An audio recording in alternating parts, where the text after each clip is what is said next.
요즘 별일 아닌 말에도 괜히 마음이 오래 남고 나도 모르게 혼자 예민해졌다고 느낀 적 있지 않나요? 오늘은 성격이 이상해진 게 아니라 사실은 감정이 많이 지쳐 있을 때 자주 나오는 신호를 차근차근 정리해 드릴게요.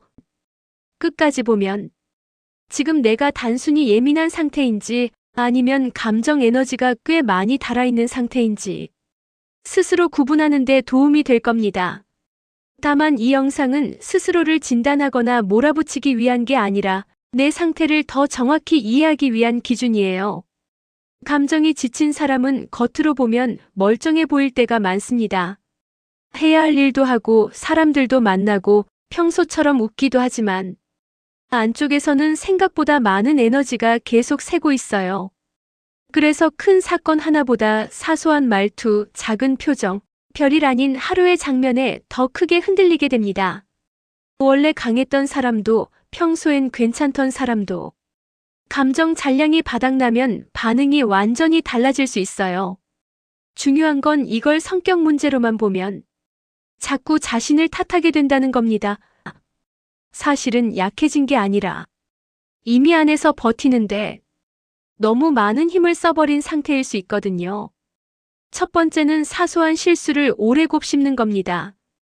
남들은 금방 지나가는 일인데도 나 혼자 계속 되감아 보면서 왜 그렇게 말했지? 왜 그 표정을 했지? 왜 그걸 놓쳤지? 하고 머릿속에서 반복하게 돼요. 특히 밤이 되면 이미 끝난 장면인데도 다시 떠오르고 이미 지나간 말인데도 자꾸 더 안 좋게 해석하게 됩니다. 실수 하나가 정보가 아니라 내 상태 전체를 증명하는 것처럼 느껴질 때가 있어요. 감정이 지쳐 있을수록 뇌는 작은 실수를 그냥 작은 실수로 처리하지 못합니다. 그래서 실제 문제보다 내 안의 불안이 더 커지고 별일 아닌 장면도 위험 신호처럼 오래 남게 됩니다. 두 번째는 남과 비교가 자동으로 시작되는 겁니다. 누가 더 잘 사는지, 더 안정적인지, 더 인정받는지를 보는 순간 내 장점보다 부족한 부분이 먼저 떠오른다면 감정 에너지가 많이 떨어졌을 수 있어요. 예전에는 남이 잘하는 걸 봐도 그냥 참고하거나 자극 정도로 끝났다면 지쳐있을 때는 그게 바로 자책으로 연결됩니다.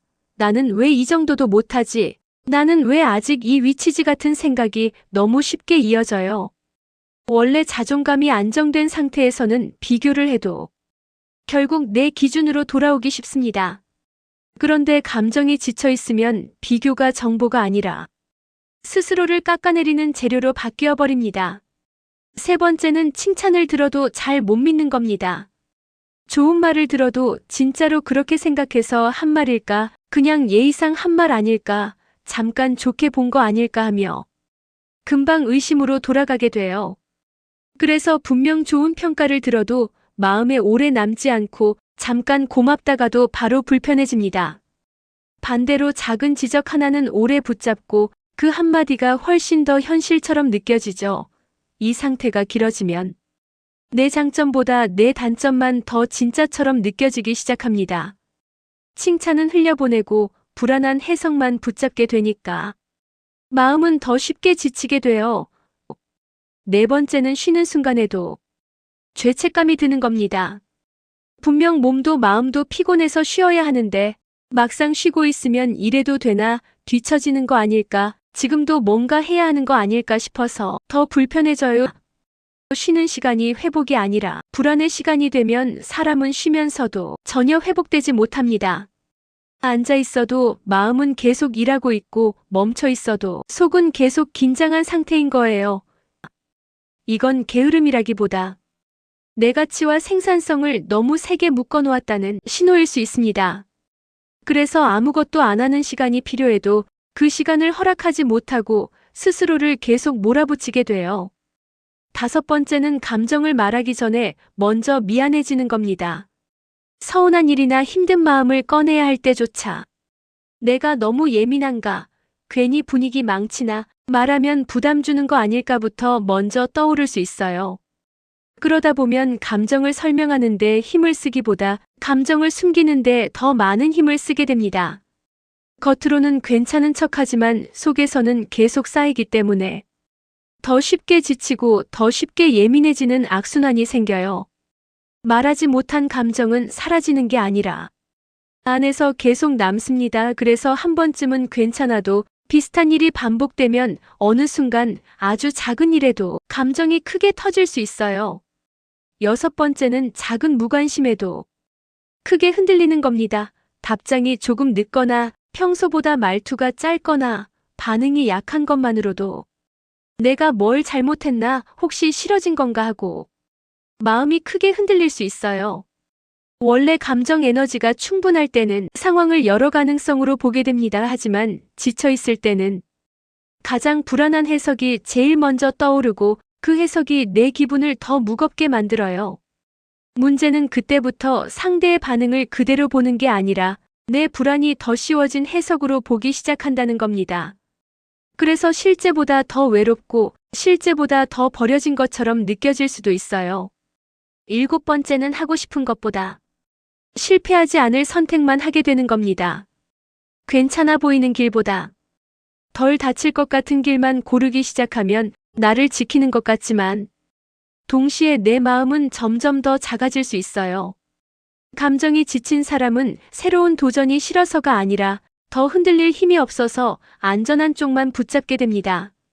그래서 선택의 폭이 줄어드는 게 아니라 내 가능성을 믿는 힘이 먼저 줄어든 상태일 수 있어요. 다만 여기서 꼭 조심해야 할 것도 있습니다. 이 신호들은 내가 망가졌다는 판정이 아니라 지금 회복이 필요하다는 알림에 더 가깝습니다. 특히 최근에 수면이 부족했는지, 인간관계 스트레스가 길어졌는지, 쉬는 시간 없이 계속 버텼는지에 따라 비슷한 모습은 누구에게나 나타날 수 있어요. 그러니까 이런 상태를 성격 문제로 단정하기보다 먼저 내 에너지가 얼마나 달아있는지 보는 게 더 중요합니다. 또 원래 성향과 지금의 상태를 구분해서 보는 것도 필요합니다.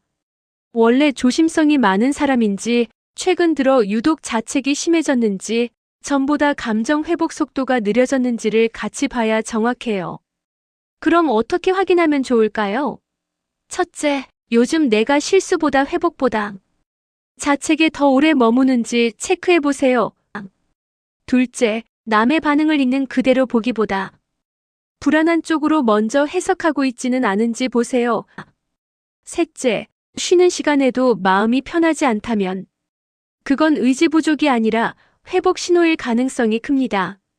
그리고 하나 더 중요합니다.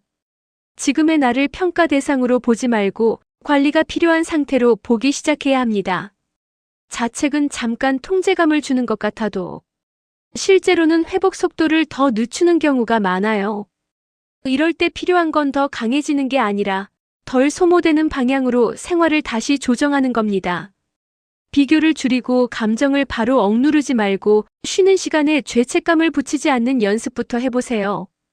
하루를 완벽하게 바꾸지 못해도 괜찮습니다. 그 대신 오늘 내 감정을 한 번 더 알아차리고 피곤한 날엔 피곤하다고 인정하고 불안한 날엔 그 불안을 무조건 사실로 믿지 않는 연습이 중요해요. 혹시 오늘 내용 중 여러 개가 겹쳐 보였다면 지금의 나는 나약한 게 아니라 조금 많이 지쳐있는 걸지도 모릅니다.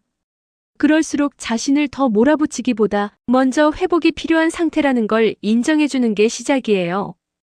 영상이 도움이 됐다면 지금 내 상태를 이해하는 기준으로 한번 저장해두세요. 다음 영상에서는 괜찮은 척할수록 더 지치는 사람의 심리 7가지를 행동과 표정 중심으로 이어서 정리해드릴게요.